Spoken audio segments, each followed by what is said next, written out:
Welcome to Prairie Adventures. I'm Corlene Gardner with the Interpretive Program. Usually we're based down in Police Point Park, but we love to tell stories about the plants and animals and people throughout southeastern Alberta. We've been talking a lot about invasive species, and so today we have an interview with Kate Wilson, Department of Environment for Alberta, and Marty and Kate are going into some detail about why we need to be so concerned about the possibility of some of these new invasive species getting into Alberta. Marty, take it away. Thanks, Corlene. As you have seen and heard, invasive species are a big problem in Alberta. The province, along with a variety of partners, is working hard to eradicate and control and keep new invaders from getting into our area. Today, I'm joined by Kate Wilson, a biologist with Alberta Environment and Parks, to discuss this issue in more detail. Thanks, Kate, for being here today. You're most welcome. It's my favorite thing to talk about. Please tell us more about your position with Alberta Environment and Parks and its responsibilities. Yeah, so I am the Aquatic Invasive Species Specialist, and my job is essentially to run our Alberta Aquatic Invasive Species Program, which really has 5 components. So we do boat inspections. That's the first component. It's kind of the most visible one on the landscape, so we try to be at all of the major entry points, the major highways entering Alberta. Mostly we use the commercial vehicle scales because it's existing government infrastructure, big nice spaces where people can, take the space they need to bring their boats in, and we do inspections right there. So they are mandatory for all watercrafts that are passing, and that includes motorized boats, of course, but also non-motorized, so people still get surprised by that sometimes.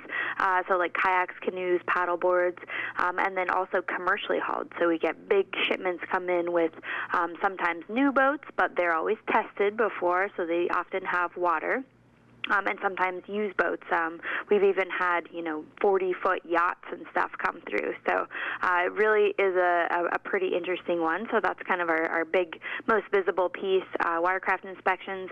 We also, the second component would be education and outreach. So we have 2 big campaigns, Clean, Drain, Dry. So that targets boaters and anglers and the personal actions that are, really required in order to curb the spread of invasive species each time they're using their equipment in the water. And then we also have a second campaign called Don't Let It Loose, and that targets the aquarium industry, aquarium hobbyists, ornamental kind of gardeners, fish farms, like anyone who would consider releasing an aquatic pet into the wild. So that's the second piece, education and outreach. The third is monitoring. So you really can't be sure that you know what's out there unless you're looking, of course. So we initiated a zebra and quagga mussel monitoring program 5 years ago, and so we're still doing a lot of that every year. This year we're monitoring about 100 lakes and reservoirs in the province. The fourth component is response. So that entails things like responding to the species that we already have here on the landscape, and if we have any new detections, we have a plan in place so we know who does what and the legislation that's involved and so forth. And then the fifth piece is policy and legislation, so making sure that Alberta has the provincial, federal legislation, regulations, and policies to support our program. So those 5 components, it's a pretty big job. We have a lot of help delivering the different pieces, but my job is really to make sure they're all moving smoothly and to ensure that all the pieces are talking to each other. So there's definitely no shortage of work to do. Why do you feel it's important to do what you do? So invasive species are actually one of the leading causes of biodiversity loss in the world. So that means that when invasive species come in, it really poses a large risk to our native fish and wildlife. And they're known for their adaptability. So when, say, an aquatic invasive plant comes in, it's going to be able to come up first. It's going to be able to survive our colder temperatures and essentially create a monoculture where our native plants, in this example, really wouldn't have a chance of coming back. So in all cases, we're worried about conserving our native species and what really belongs here, but also there's a really big economic incentive as well. So if you take an example like zebra and quagga mussels, they're essentially the same kind of evil creatures. I call one the evil, more adaptable cousin, the quagga mussel, but they really do the same thing. So they attach to surfaces in the water, clogging irrigation pipes, hydropower facilities, any kind of water intake, which really has a huge economic impact of over $75 million. That's what we estimate a quagga or zebra mussel infestation in Alberta would cost us. And that would be to government, to private industry, even to regular citizens who are just, buying water, and farmers who need, irrigation and water to support their crops and their cattle and so forth. So we really have a lot at stake here, and so prevention and being ready for a response in case we do find something really terrifying like zebra mussels in the province, we're ready to deal with it. Does Alberta Environment and Parks work cooperatively with any other organizations or groups?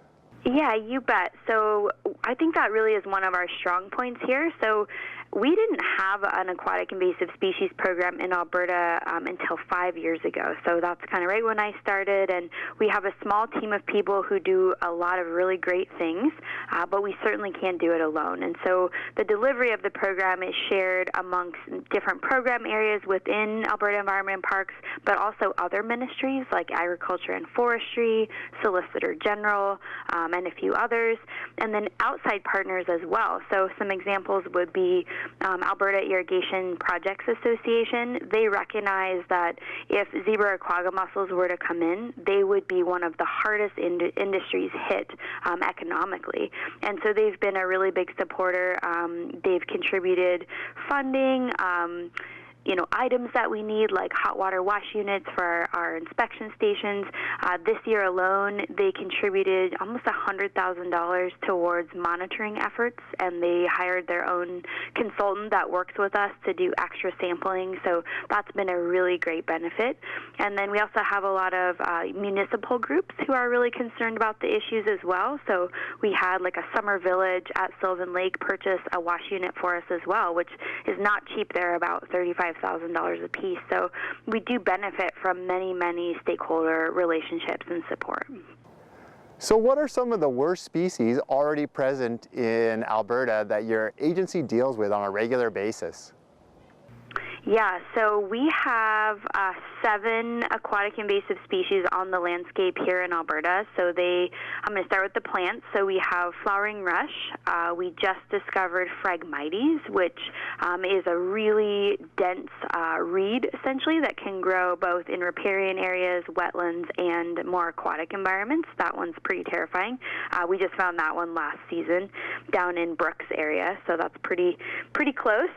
We also have a couple of riparian plants, yellow flag iris, or pale yellow iris it's called, Himalayan balsam, and purple loosestrife. And those 3 species are all ornamental, essentially like pond plants that someone purchased and actually planted in most cases outside their cottage or nearby. And then, of course, it's an invasive species, so it takes off. And now we have a lot of issues with that we're dealing with.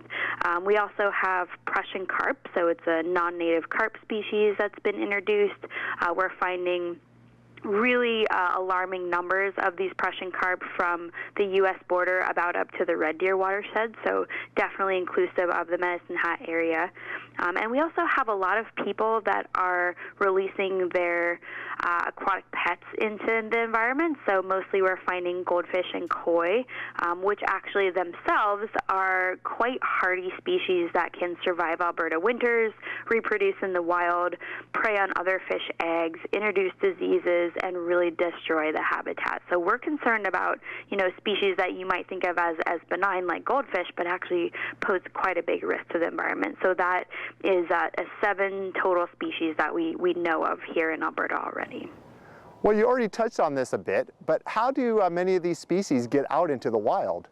the biggest kind of bang for our buck to focus on where introductions are going to come from are two areas. So one, watercraft, so the boats coming in from out of province. That's why we're doing all of this work on the inspections. It's really important to have that one-on-one contact with boaters so that you can really try to engage them in the issue, because it is something that, it's not just a government problem. It would affect your boat motor. It would affect your access to, different lakes and reservoirs and rivers. It would also, cause this huge economic impact, and the fishery would really be hurt by it. So we really want people to kind of take responsibility too and say, hey, I'm taking my boat out of province. That does pose a risk to Alberta. Make sure you stop for that inspection. It is mandatory. And then the second most likely source of introductions is actually people intentionally releasing those critters out into the wild. So I mentioned some of them, but ornamental plants that are not native, fish in your aquarium, you don't want them anymore. The last thing you should ever do is release them into stormwater pond that's connected to the river or a lake or a pond. It's just really bad and dangerous, and is also illegal. So it's important to get on top of these new invasive species as quickly as possible? Yeah, so if you, the best thing to do always is just prevent it from ever getting here in the first place. But if, we can put all of our effort into, say, our boat inspections so that we are doing the very best we can to make sure that, invasive species are not going to come in on a boat.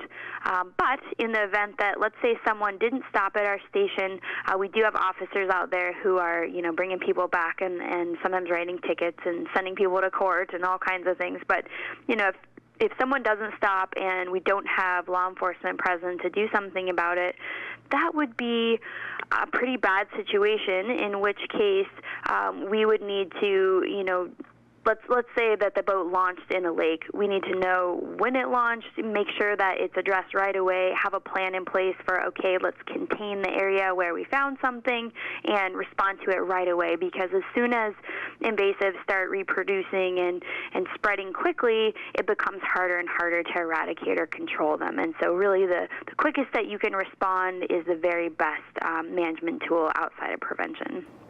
So there are new species that are trying to get into the province. One of the main ways that you're doing this is through the boat inspection program.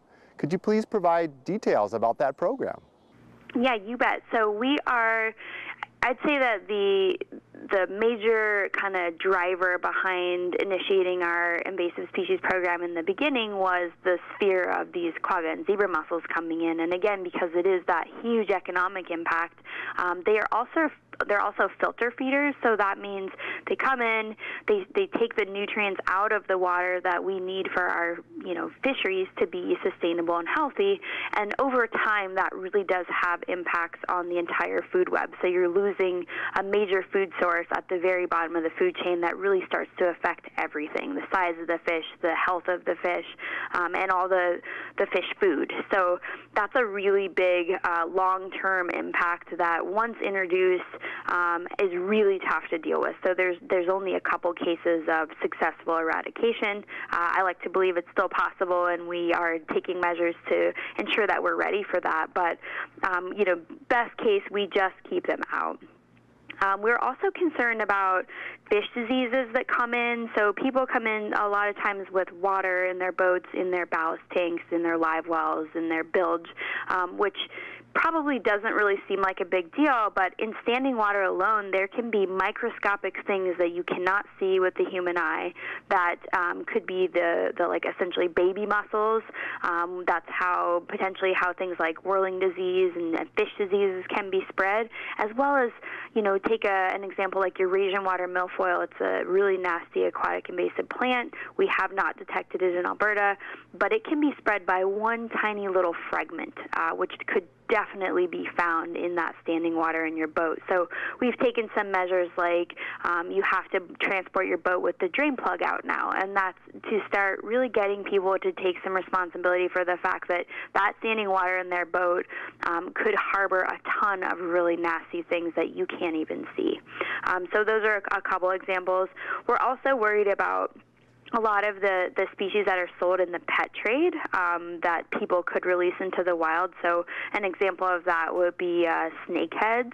So this is the most aggressive predator fish known to man. It can actually breathe air and live outside of the water multiple days and crawl across land to get to water. So really kind of Frankenstein-ish fish, scary looking, bit of a, like some people collect them, and so in the aquarium industry, that would be a really bad thing for Alberta. So if a northern snakehead was released into public waters, we'd be dealing with a pretty big situation on our hands, especially if there was a breeding pair.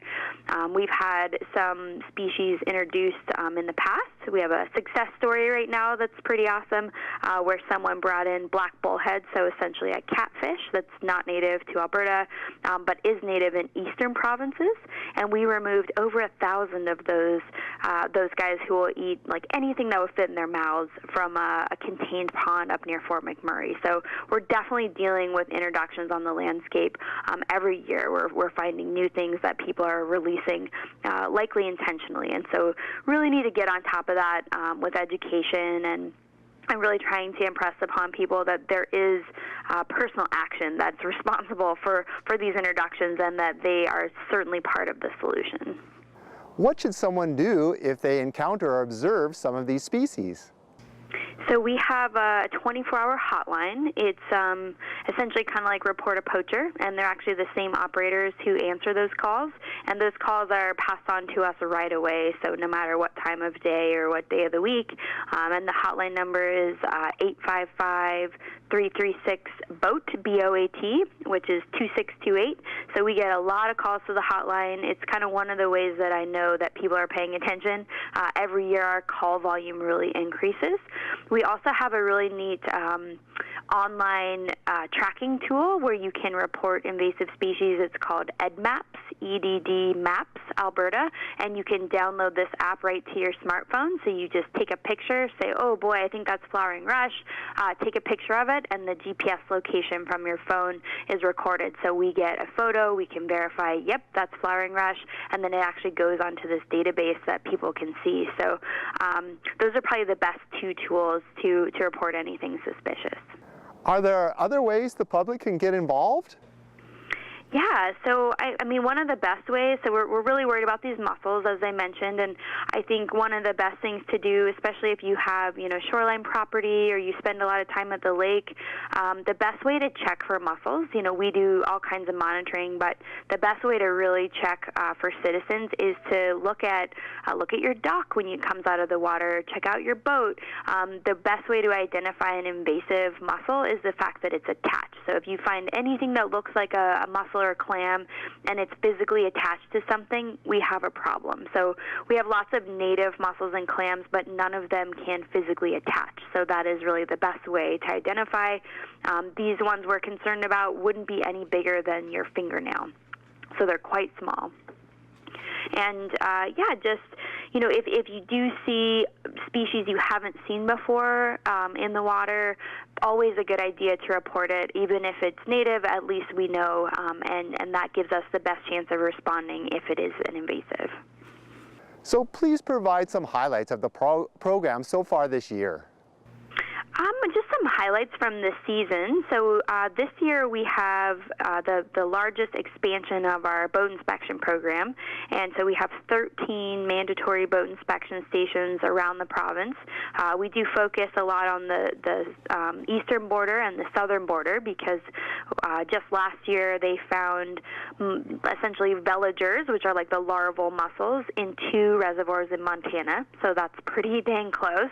And then also Lake Winnipeg in Manitoba, and a second lake as well in Manitoba. So we know that these boats are coming in all the time, and a lot of our stations this year are 24 hours a day. So we're making sure that we're inspecting every boat that comes through.